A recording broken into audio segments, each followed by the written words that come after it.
Why do I feel like we're doing this all over again? Except of course we're doing this on Zoom. Right off the top, congratulations, another Juno Award nomination. What's the nomination for? Thank you so much. It's for Adult Contemporary Album of the Year. Wow, you've got to be so. Is it back to back? This is back to back, yeah. Whoa! So you must be thrilled for something like this because I remember the first time when we talked about your first nomination Mhm. last year, and you were so excited about it and everything else. You were like, I didn't even realize I got one. How did you feel Yeah. about getting this one?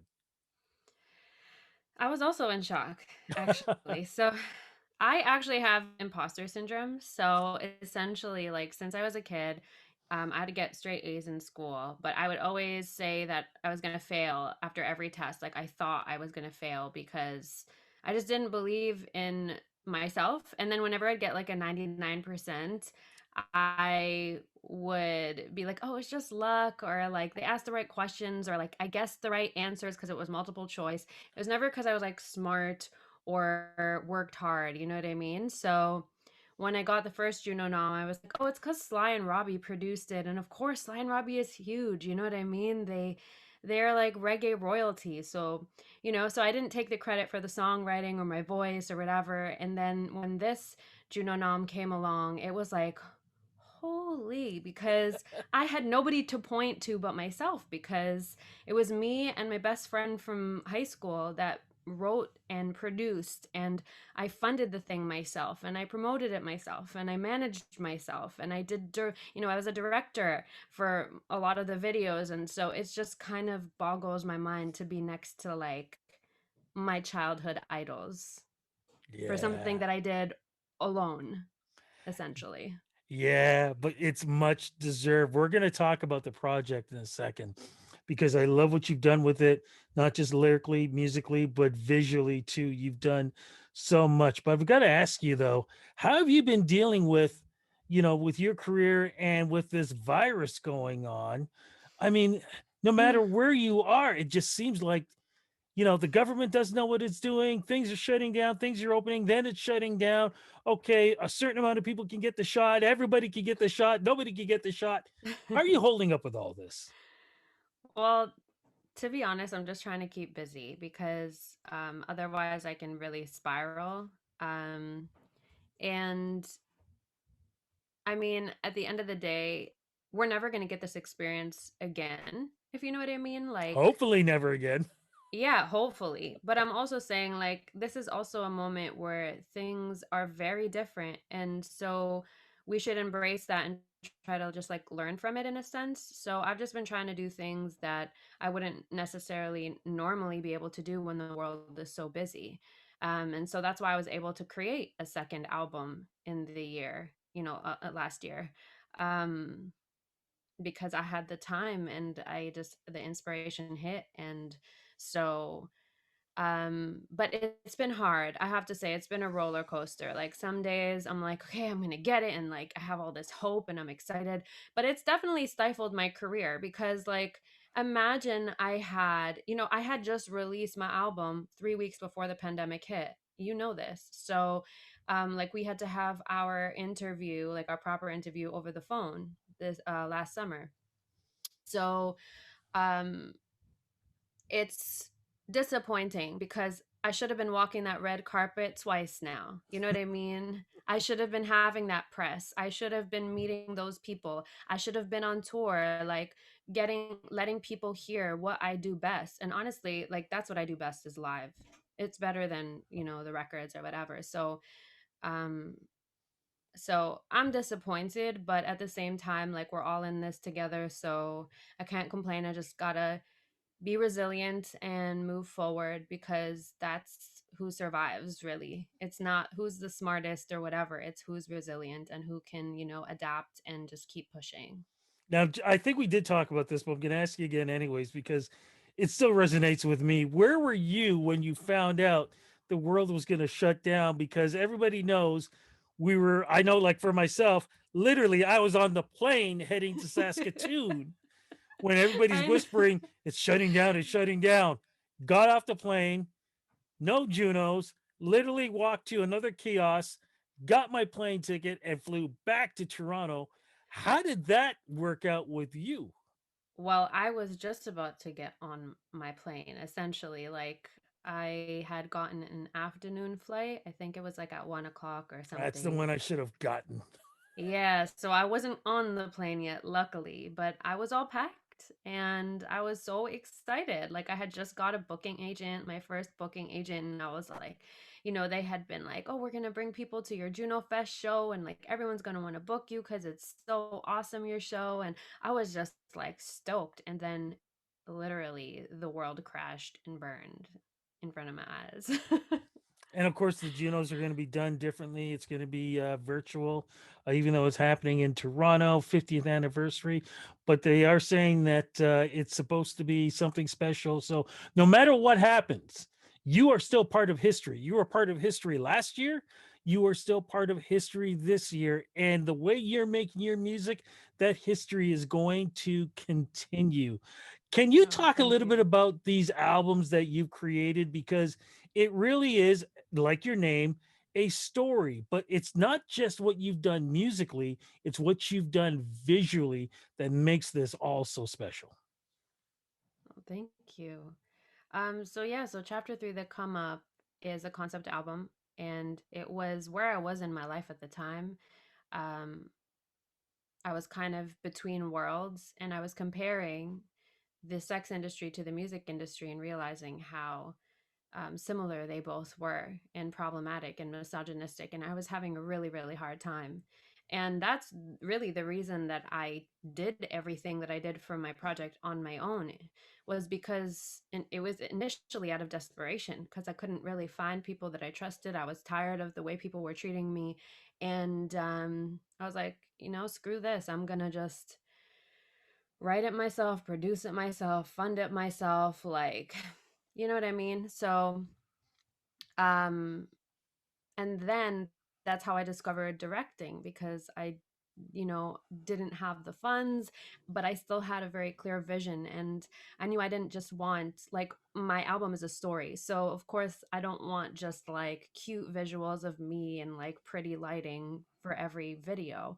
I wanted stories in my videos as well, and that's what led me to do a clay animation and take 4 months to produce this and direct it and animate it with two of my friends who also had never done claymation or film before, in my mother's basement. And we had $600. Like, that's what I had. And we made that thing that now has been in like a dozen film festivals. It's won a few awards.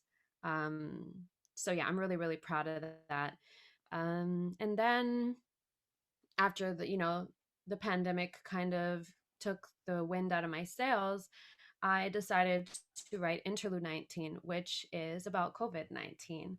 And it's about this kind of waiting limbo state that we're all kind of in. And that's what an interlude is. It's kind of like this short piece in between two sections that separates these two differentiation, uh, is that the word? But you know what I mean. I know what you these mean. these two parts that are different from each other, and it seems like it's a really long time, but it really is just a flash in the pan. It's really just an interlude in our lives. And so that's why the record has songs between 45 seconds and no more than 3 minutes. And if you put all the titles of the song together, it makes the sentence, and it says, "Death don't wait for no one, so live a story worth telling." Amen to that. You seem to be on this path to either be writing some kind of musical or some kind of um, artistic theater visual piece, something. Do you know what I'm trying to say? Like if you were back in the 70s, you had been writing something like Tommy or the Phantom of the Opera or something like that. Do you feel like you're heading into that direction? from your mouth to God's or the universe's ears, because that's what I wanted to do. I actually wrote chapter 1 and chapter 2 before I wrote chapter 3, Wow. but I really wanted like a film or a musical theater piece to be made with the project, because it really is a story. It is a film. It's not just music. And I don't want to just say just music, because music is everything. Like if you have a film without music, you basically do not have any feeling in your film. It makes no sense. So they go hand in hand. But yeah, I definitely have a strong vision for things visually as well as sonically. The one thing I've learned about you for the last 2 years is um, there's this person, very unique person. Her name is Storry. If I was to take Storry out of you, have her sit next to you, and you were to look at her, how would you describe Storry as a person? Wow, that is a rough one. um, I guess she's more fiery than me. Uh, she is the person that helped me get out of an abusive relationship, in a sense. She's the person who, fought her way through and hustled her way through all of this crap. And so I'd have to thank her a lot for that. Yeah. How do we find our story in each of us? I think it's just really owning who you are and owning your life, because, you know, we really do see things in black and white, and life isn't like that. There isn't really a true good and bad or the right or the wrong thing to do, but we label ourselves and we put all these pressures on ourselves of like what we should be and how people are going to perceive us. And if you just let all of that go and just go for your dreams and go for what you want and go for the people, talk to the people that you love and that you want to meet, and um you know have, what is the term, I guess, have self-worth. Like I really think it comes down to that, because there's times in your life when you don't even realize that you're operating from a place where you think that you don't deserve something, you know um and you do. And you can do anything. And you can do anything you put your mind to. Like a lot of people, they're like, "Oh my gosh, you're so talented. I can't believe you paint. Oh my gosh, you're so talented. I can't believe you made a claymation." I was like, I googled this shit. You know what I mean? Like, you just, all you have to do is not let your own mind get in your way. And it's something that you have to practice. Like, it doesn't come to me naturally. I fight myself every single morning that I wake up. Every morning that I wake up, I try to tell myself that I am worthy and that I need to keep fighting and that I need to keep going. And some days, this person goes, I don't want to anymore. I'm tired. But, you know, it doesn't matter. I always just keep going. You know what I mean? And some days I just take the rest and I'm like, you know what? I'm just going to watch some RuPaul and laugh and, chill for the day. And then tomorrow I'll be back on it. You know what I mean? I know exactly what you mean because when we're done this interview, I'll be doing the same thing. Who knows? I might check out some RuPaul myself too, see what's going down with that. But one of the best things, though, is listening to your music and seeing what you're doing visually. 2021 is, of course, not even halfway through. What can we expect with the rest of 2021? Are there virtual performances happening? Do we know yet if there's a chance of new music happening? Anything that's part of Story. What is going to be happening with you? Well, there will be some virtual performances, although I cannot say what they are Mm, yet. okay. Um, but there will be some for sure, especially in the summer. I hope too that things are opening up where like there can be some real live stuff, even if it's just for a small number of people, and we can be outside and stuff. So I'm gonna be fighting for that. So everybody, listen out. As far as music, I've been writing, I've been collaborating, but I'm not sure that I'm going to put out anything this year. I'm not going to say that it's not going to happen because you never know. Like sometimes I'm just like, yep, this is the thing. I got to go for it. And that's what happened with Interlude 19. Like I just got this idea and I was like, yeah, I have to do this like now. And I wrote it and released it within like 4 months, which was like crazy.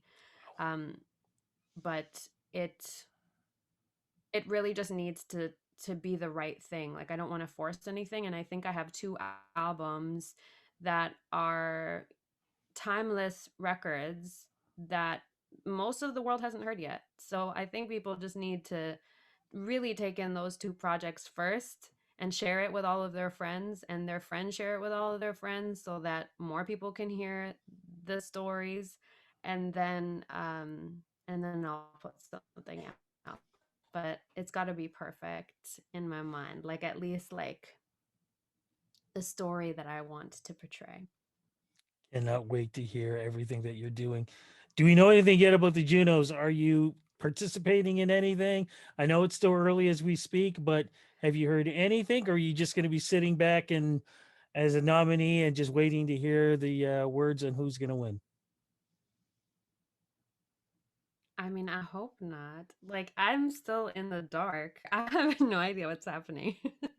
I really hope that I will be participating. I want to perform, and I would love to perform with Celine Dion. Let me just say that. So, Celine, if you're listening, you and I, our voices would be magical together. Absolutely. But you know what? Even without Celine, you are still magical in everything you do. Social Thank media, you. where do we go to follow you? Because I know you're going to have a busy year. So, and for folks who haven't followed you yet, they should follow you definitely on Instagram because some of the things I'm seeing, like I said, it's just mind blowing. On even your Instagrams are artistic. So that's what I mean. Just amazing stuff. Where do we go to So follow you? sweet. Storry Music, so Story with two R's, Storry Music. And then people can also get some exclusive stripped down record for chapter 3, The Come Up. It's the demo tracks, the piano voice demo tracks of when I first wrote those songs before they were produced. So the full album you can get only if you subscribe to my email list on my website. So that's storymusic with two R's.com, and join the fam because it's only for family.